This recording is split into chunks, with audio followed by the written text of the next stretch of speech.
आज हम आपको पहचल में दिखाते हैं कि आरएसएस ने अंबेडकर नगर में अपने आरएसएस समूह को लेकर रैली किया है, जिसमें इन्होंने कहा कि हमारा यह समाज एक हिंदू समाज है और सभी लोगों को हिंदू समाज में ही रहना चाहिए और हिंदुत्ववाद ही हमारे भारत की एकता है।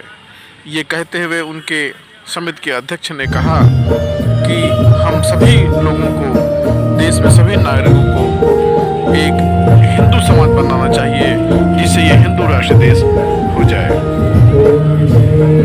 मंच पे आने के बाद उन्होंने पूजा अर्चना किया और पूजा अर्चना करने के बाद अपने भाषण में लोगों से इसे हिंदू राष्ट्र बनाने के लिए अपील किया।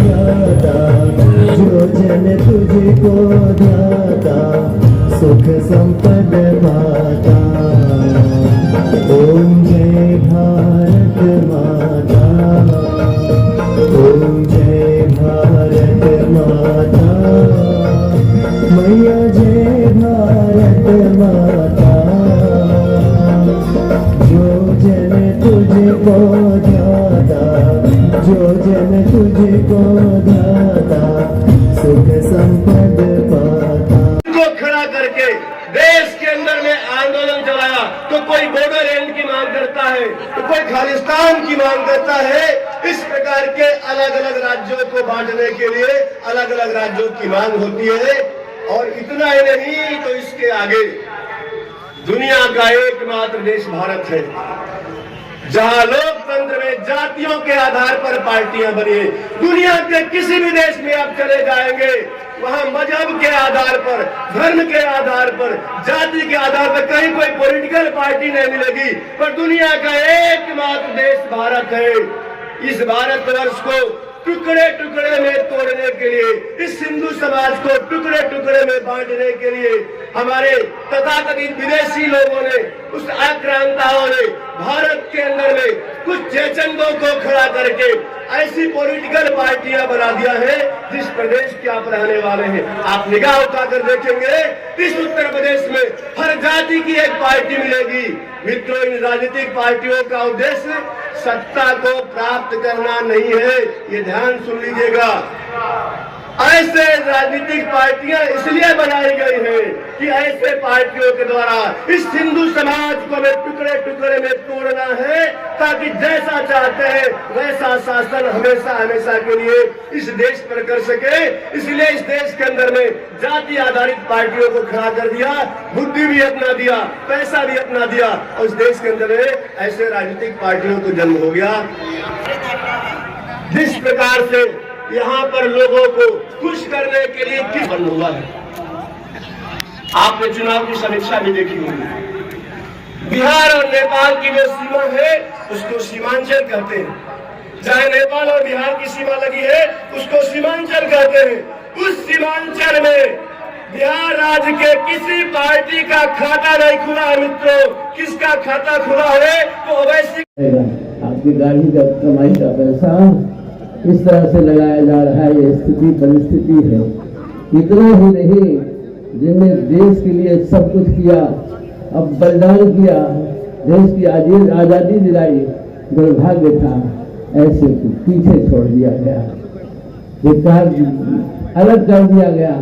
और जितने हिजड़े थे, हिजड़े जिन्हें कुछ नहीं किया। और आज भी आप जानते हैं वीर सावरकर के बलिदान को, किस तरह से उनके चरित्र की इन कांग्रेसियों ने हत्या की है। मैं ज्यादा क्या कहूँ, क्या यही ऐसे आप हिंदू राष्ट्र की स्थापना कर सकते हैं? जब तक संविधान में सारी धाराएं हैं। आज आप मान लीजिए जनसंख्या विधेयक कानून भी लाते हैं, तो एक तरफ सैयद कानून है और एक तरफ संविधान है। आपके लिए संविधान कैसे हो सकता है? इसलिए आपको सब प्रकार से संगठित होना होगा। और याद रखो, आपके भाई हैं जिन्हें आप विकसित कहते हैं, अपने भाइयों को अपने से दूर न जाने दे। संकल्प लेकर के तैयार हो। राष्ट्र की संरक्षण हमें करना है, राष्ट्र को संगठित बनाना है, राष्ट्र को अखंड बनाना है। हिंदू राष्ट्र की स्थापना करना है, राम राज्य की स्थापना करना है। राम राज्य की जब स्थापना आप करें कैसे होगी? जब आप भगवान श्री राम जी की सबका समरसता स्थापित करेंगे कि आपके आराध्य देव भगवान श्री राम ने किसी से विरोध नहीं किया। दुनिया का उत्थान होने वाला है, ये बात समझना चाहिए। और इसके प्रमाण की बात करेंगे तो इसका जीता जागता प्रमाण है कि जिन नेताओं ने जातियों के आधार पर पार्टियां बनाई है, तो इतना तक नहीं रह गए, उन्होंने उससे भी 4 कदम आगे की यात्रा किया।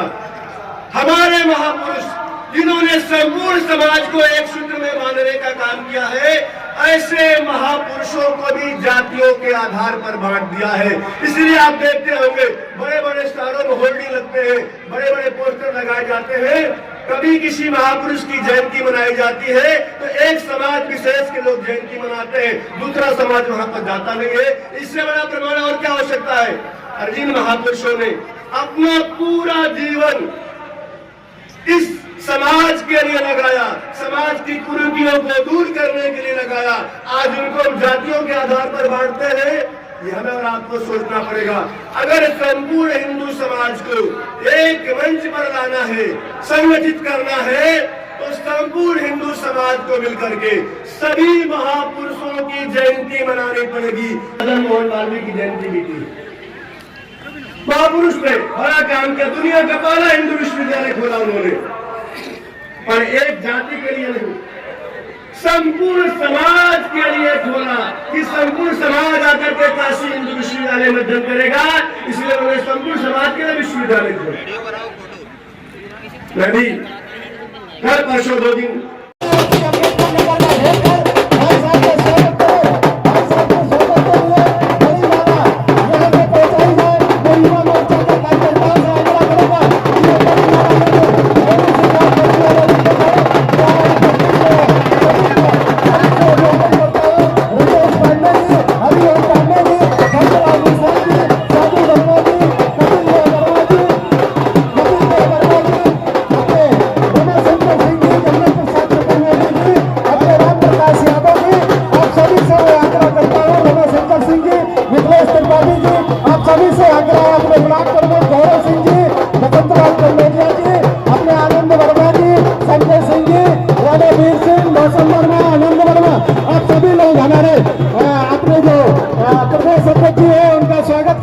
भाई साहब, हमारा स्वागत यहीं से। आपको बहुत बहुत प्रणाम भाई साहब, बहुत बहुत प्रणाम भाई साहब, हमारा स्वागत यहीं से। भाई साहब, हमारा स्वागत यहीं से। आपका आशीर्वाद है, बहुत बहुत धन्यवाद भाई साहब। आप